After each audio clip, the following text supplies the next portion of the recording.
एक सोच जो रोक देती है आपको, हर चीज का लॉजिक समझ आता है।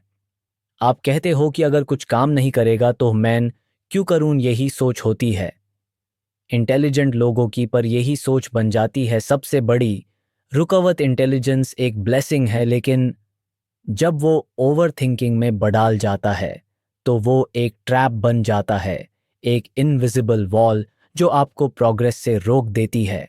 Chapter 2, the over thinking loop. जब सोचना बन जाए रोग, आप हर डिसीजन में लॉजिक ढूंढते हो, हर पॉसिबिलिटी का एनालिसिस करते हो और फिर कंफ्यूज हो जाते हो। यही है एनालिसिस पैरालिसिस। आप किसी भी काम में इतना टाइम लगा देते हो सोचने में कि एक्शन लेने का टाइम निकाल जाता है और फिर आप रिग्रेट करते हो। ये रिग्रेट हर इंटेलिजेंट इंसान का सबसे बड़ा दाढ़ है। Chapter 3, risk aversion. दार का दूसरा नाम।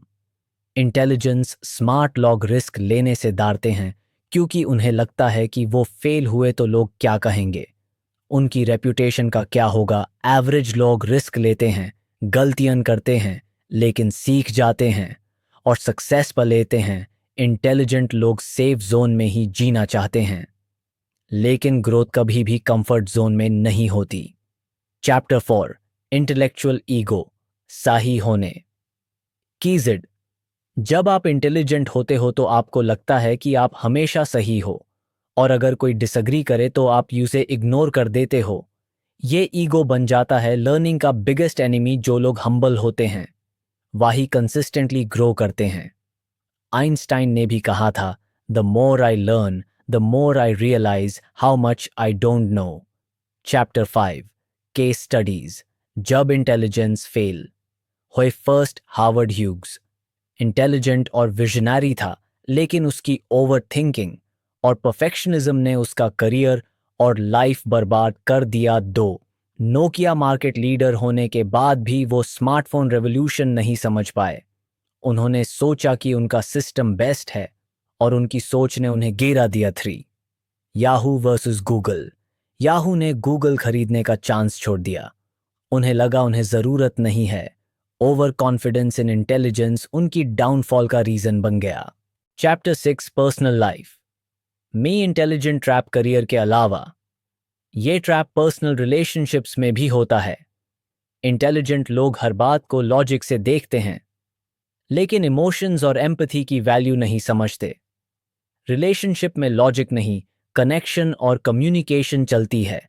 स्मार्ट होने से ज्यादा जरूरी है समझदारी, और समझदारी आती है इमोशन को समझने से। Chapter 7, the productivity paradox. Smart लोग अक्सर मल्टीटास्किंग करते हैं, प्लानिंग के चक्कर में एग्जीक्यूशन नहीं करते। उनका टू डू लिस्ट हमेशा फुल होता है, लेकिन काम कंप्लीट नहीं होता। They are busy being busy, ना कि प्रोडक्टिव, और एंड में उन्हें लगता है कि टाइम नहीं मिला, जबकि असली प्रॉब्लम थी एग्जीक्यूशन का लैक। चैप्टर 8, कैसे बचें इंटेलिजेंट ट्रैप से। 1, done is better than perfect. Perfection के चक्कर में स्टार्ट मत छोड़िए, शुरू करो, इंप्रूव होता रहेगा। 2, लिमिट एनालिसिस टाइम। एक टाइम फिक्स करो डिसीजन के लिए और फिर उस पर एक्ट करो। 3, accept mistakes as part of growth.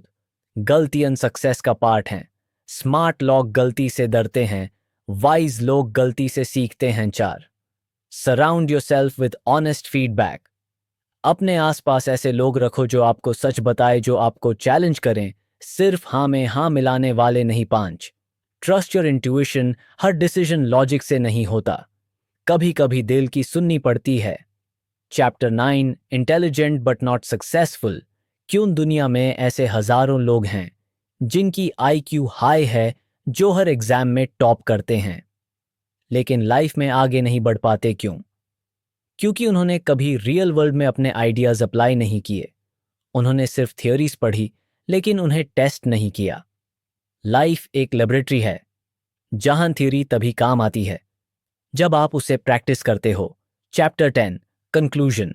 Be wise not just smart. Smart बना आसान है, लेकिन वाइज बनना जरूरी है।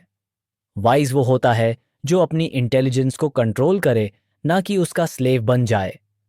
अगर आप सच में ग्रो करना चाहते हो तो आपको अपने थॉट प्रोसेस को अपग्रेड करना होगा, एक्शन ओरिएंटेड बनना होगा, ओपन माइंडेड बनना होगा। तभी आप इंटेलिजेंट ट्रैप से बाहर निकालकर एक सक्सेसफुल और पीसफुल लाइफ जी पाओगे। अगर आपको ये ऑडियो बुक पसंद आई हो तो लाइक करें, शेयर करें और कमेंट करके बताएं आपने अपने लाइफ में कब और कैसे फील किया इंटेलिजेंट ट्रैप का इफेक्ट।